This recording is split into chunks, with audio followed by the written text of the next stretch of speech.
اعوذ باللہ من الشیطان اللعین الرجیم، بسم اللہ الرحمن الرحیم۔ عزیزان گرامی، السلام علیکم۔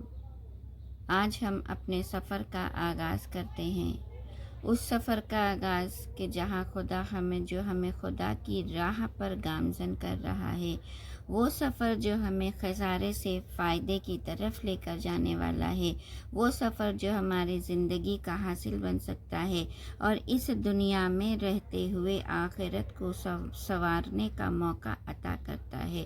چلیے آج تذکرہ سورہ عصر کی آخری آیت کے حوالے سے، تیسری آیت کے حوالے سے، جہاں اللہ نے نقصان سے بچنے کا طریقہ بتایا۔ ہاں عزیزان گرامی، اللہ نے پہلی آیت میں والعصر کہا، وقت کو گواہ بنایا۔ دوسری آیت میں اللہ نے کہا انسان خسارے میں ہے، اور تیسری آیت میں اللہ نے کیا کہا؟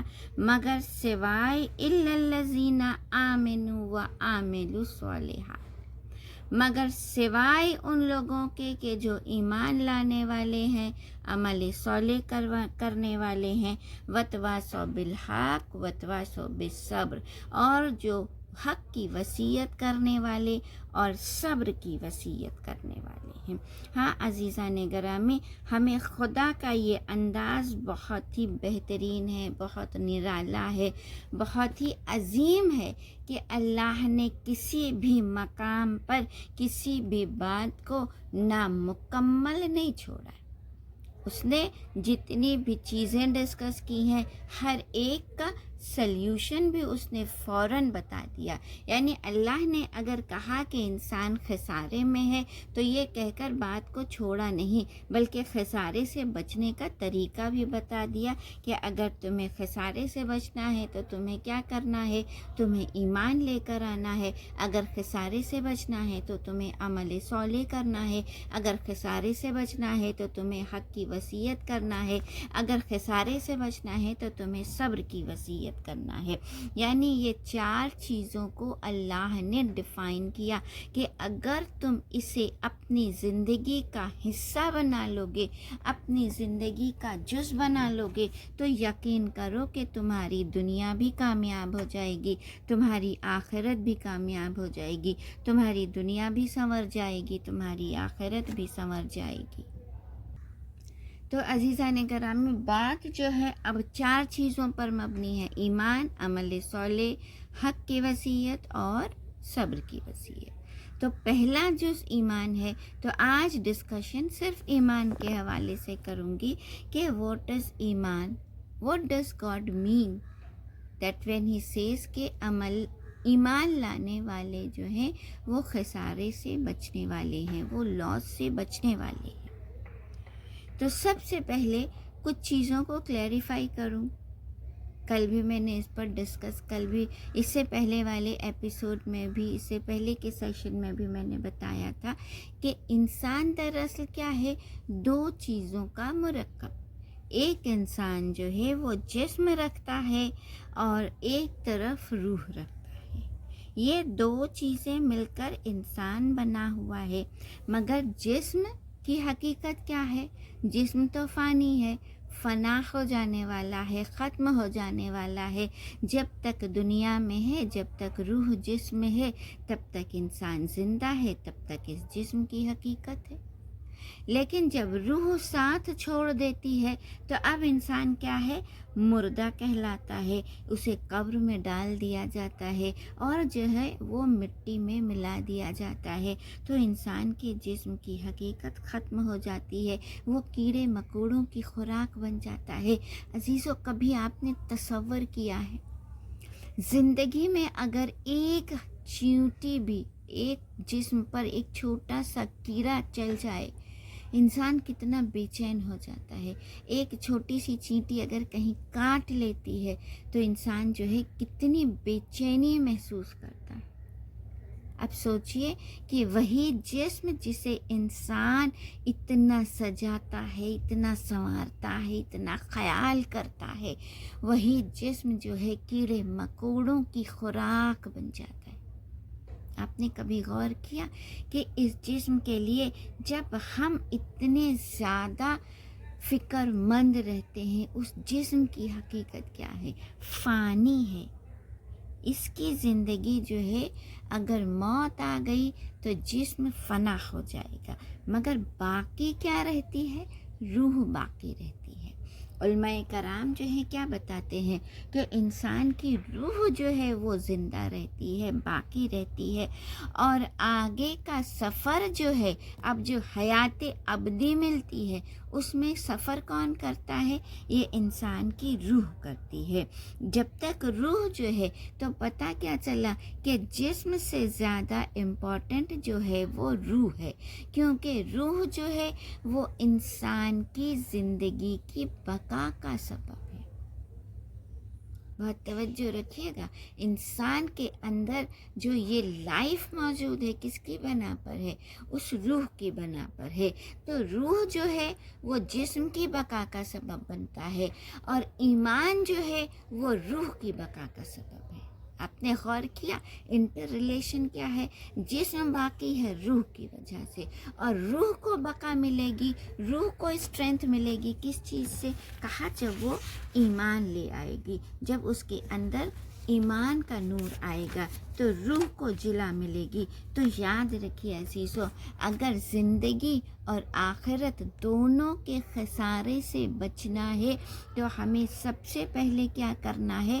کہا اپنے عقیدے کو، اپنے ایمان کو کامل کرنا پڑے گا، کیونکہ ہمارے معصومین کی حدیث ہے، چھٹے امام کی غالباً یہ حدیث ہے کہ جہاں امام نے کہا ہے کہ آخری زمانے میں انسان کے لیے ہاتھ پر انگارہ رکھنا آسان ہوگا، مگر اپنے ایمان کو بچانا بہت مشکل ہوگا.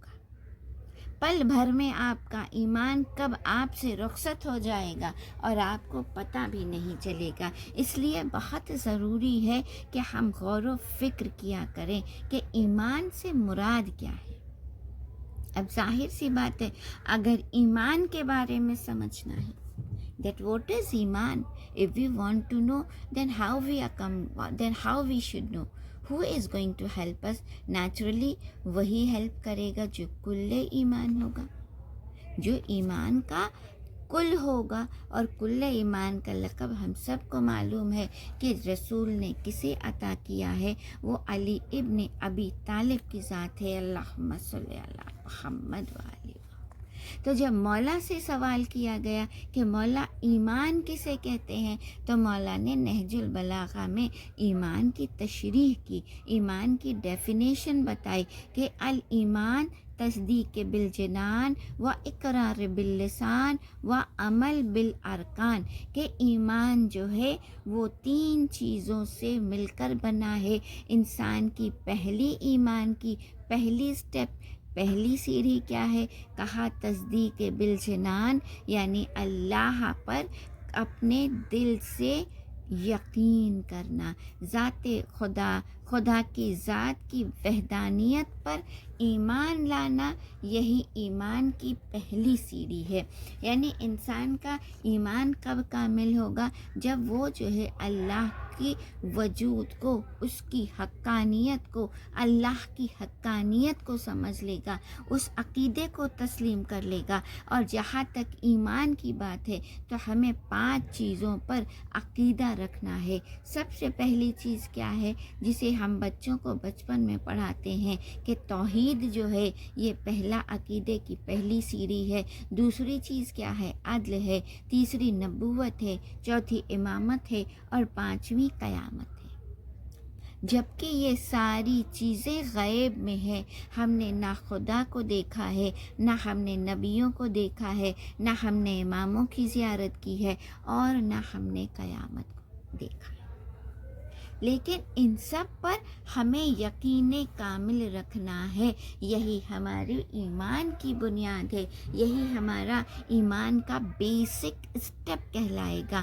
تو اب جب یہ چیز ہم نے اقرار کر لی، جب ہم نے اپنے عقیدے کی تکمیل کر لی، دوسرا اسٹیپ کیا ہے؟ آپ کو کلمہ پڑھنا ہے، اقرار باللسان، یعنی اپنی زبان سے اللہ کا کلمہ پڑھ کر اس کی وحدانیت کو تسلیم کرنے کا اعلان کرنا ہے۔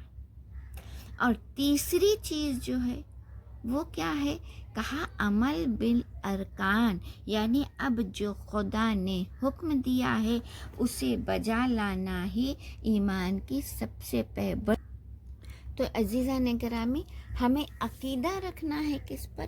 غیب پر، کیونکہ قرآن ہی اپنے سورہ بقرہ کی پہلی ابتدائی آیت میں کیا نازل ہوا؟ بسم اللہ الرحمن الرحیم، الف لام میم، ذالک الکتاب لا ریب فیہ ھدی للمتقین الذین یؤمنون بالغیب، کہ قرآن ہدایت ہے متقیوں کے لیے، اور متقی کی پہلی صفت، پہلی کوالٹی، پہلی چیز کیا ہے؟ کہا اس کے اندر کہ وہ سب سے پہلے غیب پر ایمان لائے، خدا کو نہیں دیکھا ہے مگر تسلیم کرنا ہے۔ اب ظاہر سی بات ہے کہ جب انسان خدا کی ذات پر عقیدہ رکھے گا تو اب اسے ان ڈیوٹیز کو بھی پورا کرنا ہے جو اللہ نے ہمارے لیے رکھا ہے۔ یعنی اب خدا نے اگر کہا ہے کہ تمہیں نماز پڑھنا ہے تو اس ڈیوٹی کو بجا لانا ہماری پہلی ذمہ داری ہے۔ یعنی جن جن چیزوں کی ہدایت خدا نے کی ہے، جن جن چیزوں کے بارے میں خدا نے کہا ہے اس پر فالو کرنا، اللہ کے بنائے ہوئے رولز کو ماننا، یہ جو ہے ہماری ایمان کی تیسرا اسٹیپ ہے جو ہمیں کرنا ہے۔